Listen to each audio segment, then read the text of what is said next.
우리가 살고 있는 이 포항은 많은 가능성, 또 살기 좋은 그런 자연 환경을 갖추고 있음에도 불구하고 교통의 오지라는 약점 때문에 상대적으로 많은 기회들을 놓치고 좀 발전 가능성이 좀 이렇게 후퇴해 왔던 것이 사실입니다.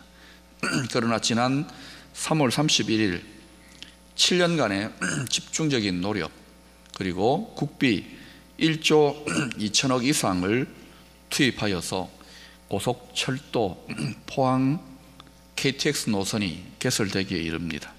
저도 그때 개통식에도 참여해보고 또 서울까지도 한번 왔다 갔다 해봤어요. 근데 참 편리하더라고요. 반나절 생활권이 된 거예요. 이제 포항도 수도권입니다. 새로운 기대감, 새로운 가능성이 길 하나 잘 뚫려지니까 이렇게 생겨나는 거예요. 우리나라 경제개발에 시동이 언제 걸렸느냐? 경부고속도로 430km 정도의 경부고속도로가 뚫리면서 경제개발이 본격화된 것입니다. 길 만드는 게 참 중요해요. 모든 것에는 다 길이 있습니다. 차가 다니는 찻길이 있고요, 배가 다니는 뱃길, 바닷길이 있습니다. 기차가 다니는 철길이 있고, 하늘에는 비행기가 다니는 하늘길이 있습니다. 비행기만 다니는 게 아니라 우주에는 우주선이나 인공위성이 돌아다니는 그런 또 길이 있어요. 사람이 다니는 길이 있고 짐승들이 다니는 길이 있습니다. 눈에 보이지 않는 정보가 흘러다니는 길이 있습니다. 바로 인터넷 소셜 네트워크입니다. 전 세계로 흘러다닙니다. 영적인 세계, 우리 신앙의 세계에도 길이 분명히 있습니다. 축복의 길이 있는가 하면은 망하는 저주의 길이 있습니다. 영적으로 성공하는 길이 있는가 하면은 영적으로 망하고 죽는 길이 있습니다. 하나님이 역사하시고 하나님이 다니시는 길이 있고요, 마귀가 역사하고 마귀가 다니는 길이 따로 있습니다. 그래서 성도는 길을 잘 알아야 됩니다. 길을 잘 택해야 되고 길을 잘 만들어야 됩니다. 특별히 성도는 하나님의 길에 대해서 예민할 정도로 잘 무장하고 알아야 됩니다. 왜냐? 우리 예수 믿는 사람은 세상 사람들과 달라요. 이 하나님의 길을 따라 행하는 데에 우리 인생의 생사화복이 결정되어지고 우리 신앙의 성패가 갈라지기 때문에 그래요. 그러나 이 하나님의 길은 세상 사람들에게는 감추어진 길입니다. 모릅니다. 다 세상의 길, 인간의 길에만 관심이 많아요. 우리 믿는 자들에게는 하나님의 길이 주어져 있는데도 불구하고 안타깝게도 그 길로 행하는 자, 그 길을 부지런히 탐구하는 자가 적다고 합니다. 그래서 마태복음 7장 14절에 이렇게 말씀합니다. 생명으로 인도하는 문은 좁고 길이 협착하여 찾는 자가 적음이니라. 생명으로 가는 길, 영원한 생명, 영원한 축복으로 가는 길을 찾는, 하나님의 길을 찾는 자들, 세상 사람들뿐만 아니라 성도들조차도 찾는 이가 적다. 여러분은 하나님의 길을 얼마나 부지런히 찾고 계시는지요? 또 이사야서 55장 8절 9절 보면 이 하나님의 길이 세상의 길과는 다르다, 차원이 높은 길이라고 소개합니다. 여러분 읽어보실까요? 시작. 이는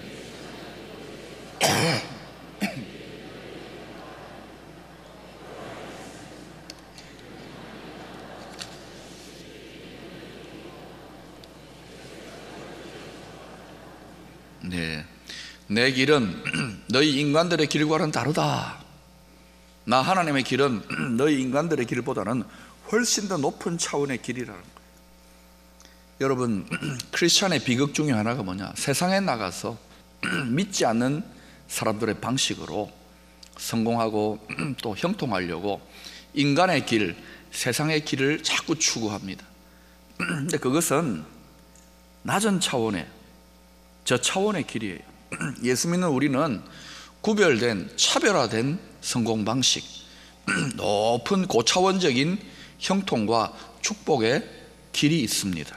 그 길이 바로 하나님의 길 속에 포함되어 있다는 거예요. 그래서 이 하나님의 길을 잘 알고 이 하나님의 길로 행하기를 힘쓰는 데에 우리의 성공, 축복, 형통, 생사화복이 달려 있어요. 그래서 오늘 말씀은요, 바로 하나님의 길에 대한 중요한 가르침을 주고 있습니다. 그러니 오늘 이 메시지를 여러분 잘 들으실 필요가 있습니다.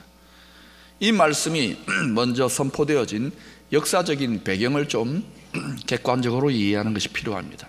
이사야 선지자는 자기가 속해 있는 조국 남쪽 나라 유다가 자꾸만 하나님을 떠나고 죄악을 짓고 우상 숭배하고 너무 죄가 심각하고 만성화가 되어버린 거예요.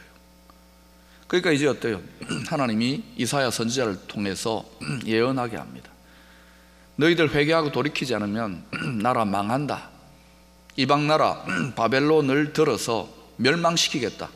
그렇게 반복적으로 예언하는데도 농담처럼 무시하는 거예요.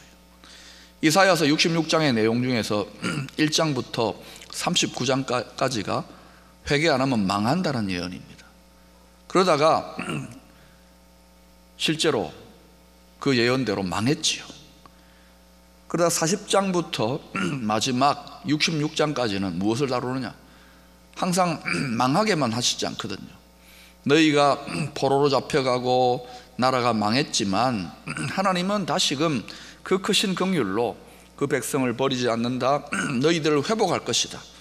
너희가 기적같이 포로된 나라에서 돌아와서 나라를 재건하게 될 것을 또 예언하고 있습니다. 이런 사건들은 이사야 선지자가 생존 당시부터 한 100년 훨씬 지난 150년도 더 이후에 일어날 일입니다. 하나님의 말씀, 하나님의 종이 성령으로 감동받은 대로 역사 속에 이스라엘 나라 남유다가 망했고, 하나님의 예언대로 포로기 70년이 끝나고 바벨론이 멸망당하고 이스라엘 백성들이 나라를 재건할 수 있게 되었어요. 자, 우리 이런 거 보면 참 두렵습니다. 하나님은 역사의 주관자요, 모든 인생의 생사, 화, 복을 주관하시는 분인 줄로 믿습니다. 왜 망했느냐? 죄 때문에. 또 죄가 고난과 연단 속에 처리되어지니까 하나님이 또 회복시키시는 거예요. 그래서 성도는요, 죄를 쥐약처럼 그렇게 멀리하고 두려워해야 됩니다. 자, 그런데 이런 역사적 배경 속에서 오늘 말씀은 이제 하나님의 새로운 회복, 하나님의 구원, 하나님이 너희들을 버리지 않았고 도와주실 것이라는 말씀이 시작되는 서론에 해당된다고 할 수 있습니다. 근데 이 말씀은 크게 4가지 의미로 해석이 될 수 있습니다. 첫 번째는 조금 전에 언급한 것처럼 바벨론에 포로로 잡혀가서 나라가 망한 상태로 70년을 보내고 난 다음에 나라가 하나님의 놀라우신 도우심으로 재건되어져서 회복될 그 하나님의 구원의 길, 그 하나님의 도우시는 손길을 예비하라고 하는 것이 오늘 말씀의 내용입니다. 특별히 이사야서 40장부터 48장까지를 여러분이 살펴보시면 동방에서 예비된 한 왕, 그리고 그 왕의 이름을 구체적으로 언급하는데 바로 페르시아의 고레스 왕, 아직 태어나기 150년 전입니다.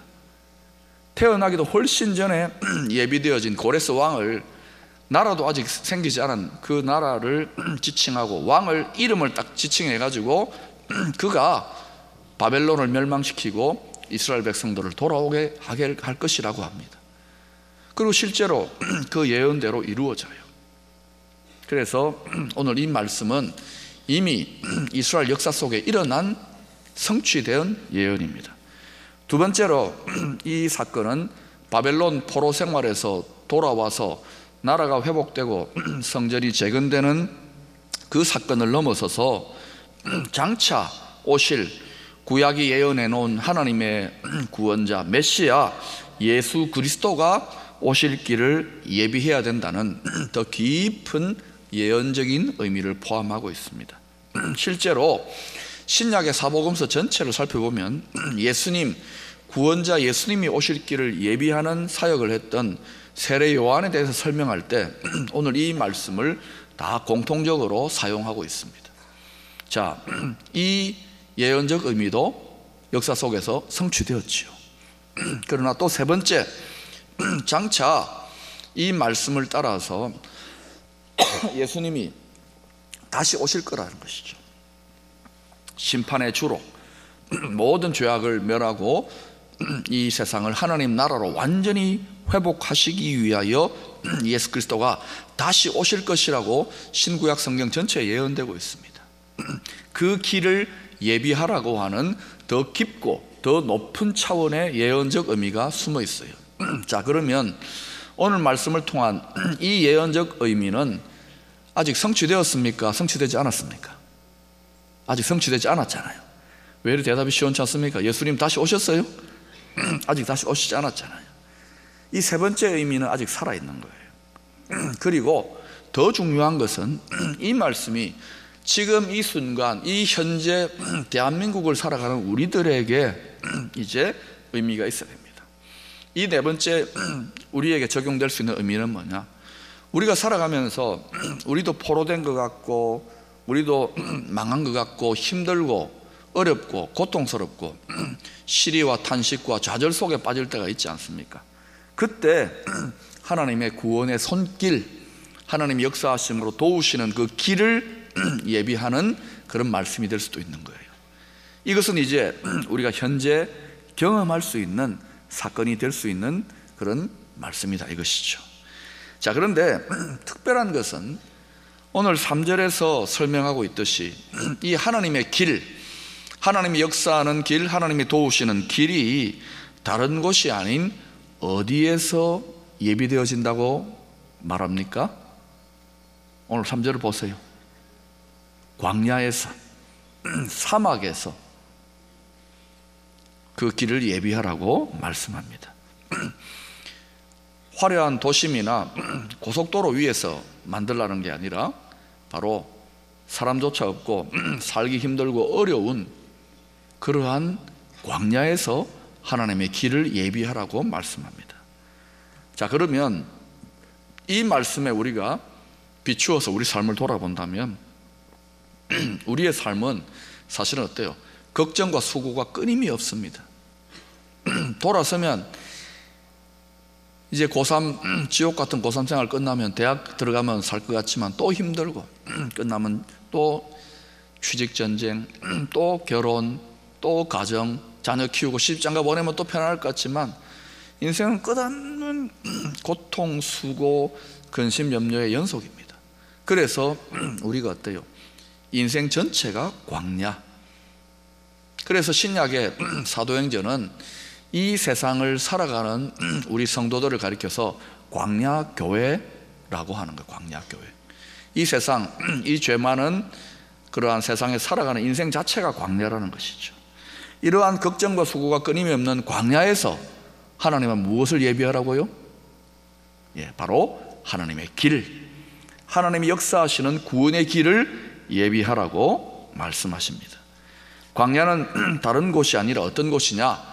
천국 도로공사의 작업 현장이에요. 광야에서 꼭 만들어져야 되는 길이 뭐냐 하면은 하나님의 길입니다. 자, 우리 예수님도 모든 인류, 모든 죄인들을 위하여 구원의 길, 그 하나님의 살 길을 어디에서 예비하셨습니까? 가장 깊은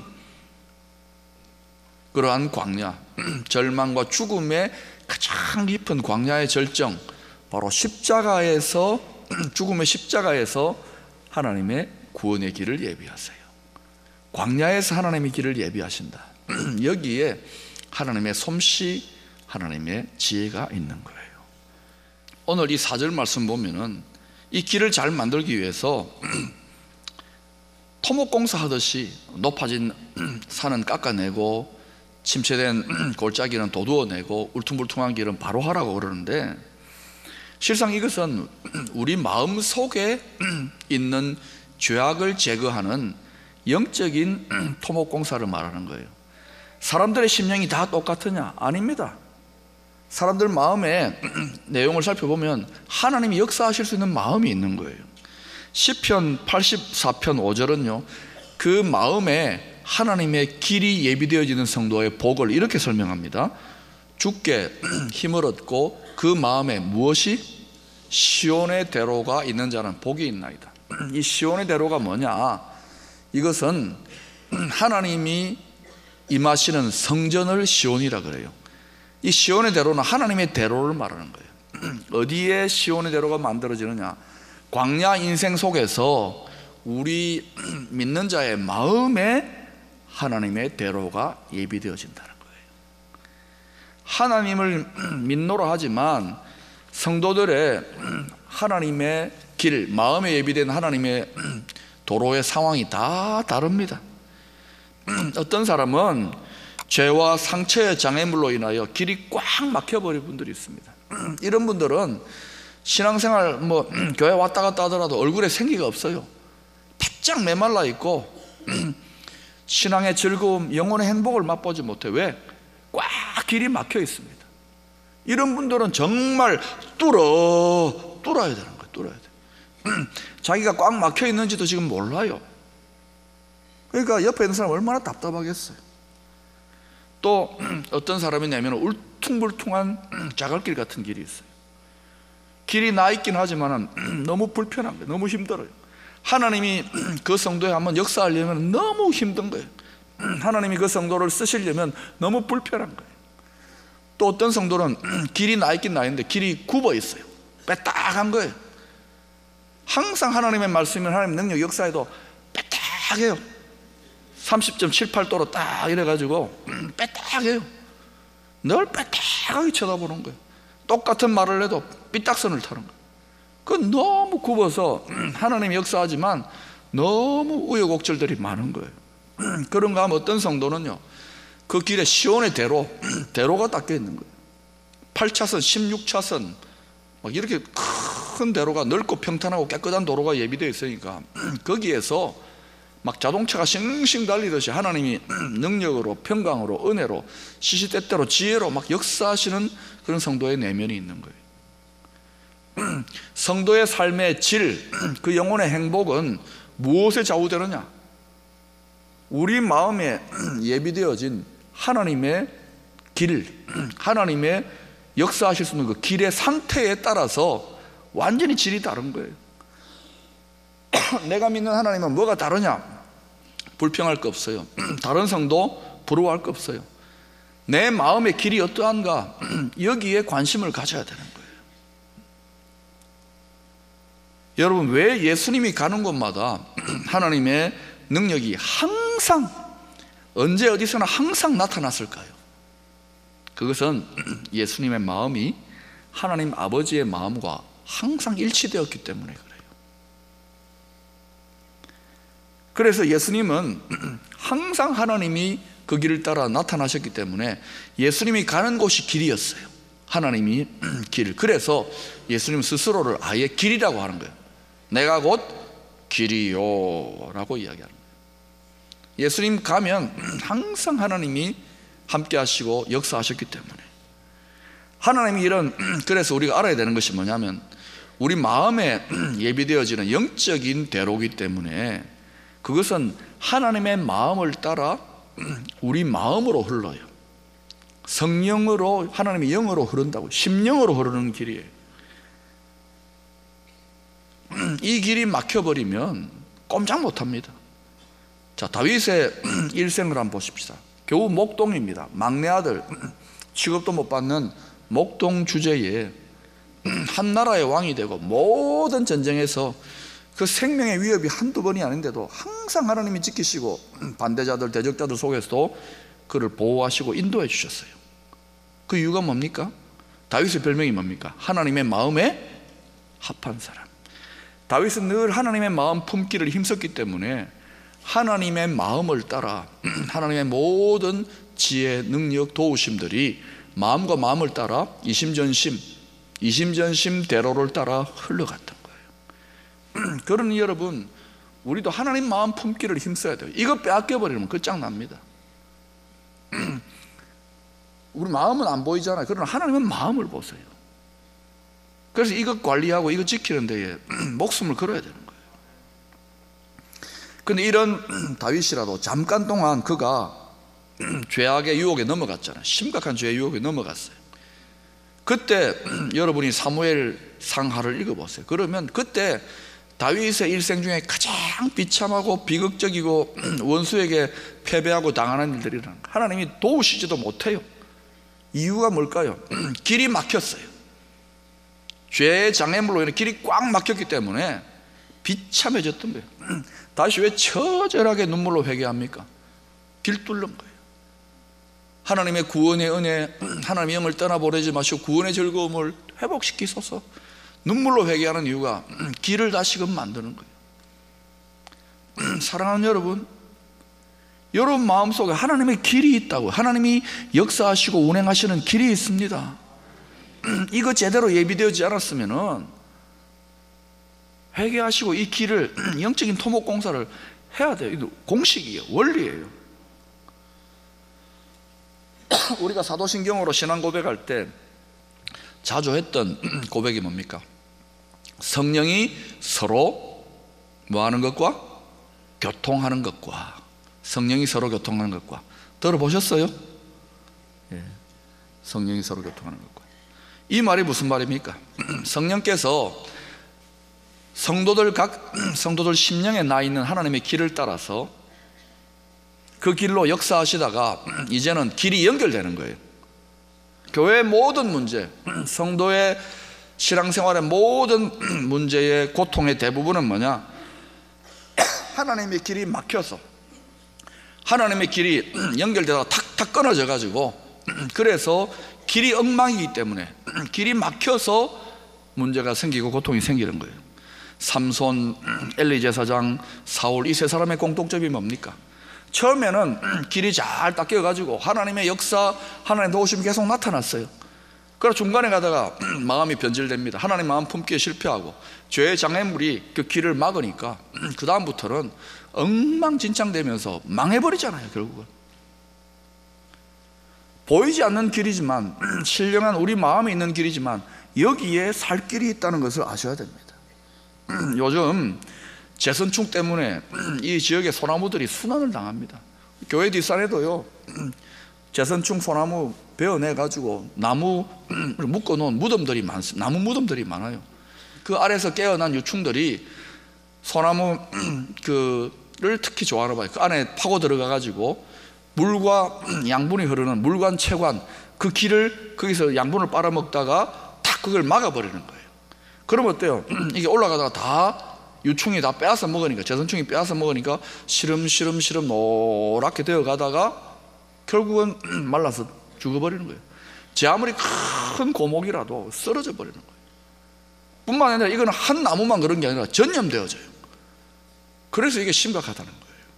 자, 제 아무리 큰 믿음의 거목이라도 속에 보이지 않는 길 막히니까 병들고 죽어버립니다.